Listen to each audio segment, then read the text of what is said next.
Let's now return to the assignment statement example. Suppose that we want the computer to do two things. 1. Store a value in y, and 2.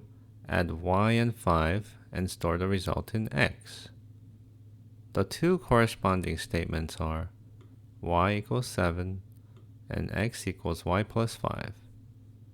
Let's try this code in LWPS. The first statement takes 3 steps to execute. You may be wondering what the expression stack and the value stack are. We will explore them in the next chapter. At time 3, current line changes to 2, and a new variable y is created with value 7. Next, LWPS executes line 2, which is x equals y plus 5. What happens when this line is executed?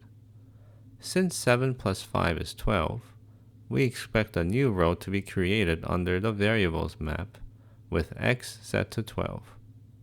This takes a few steps, so keep clicking Next until the computer is finished.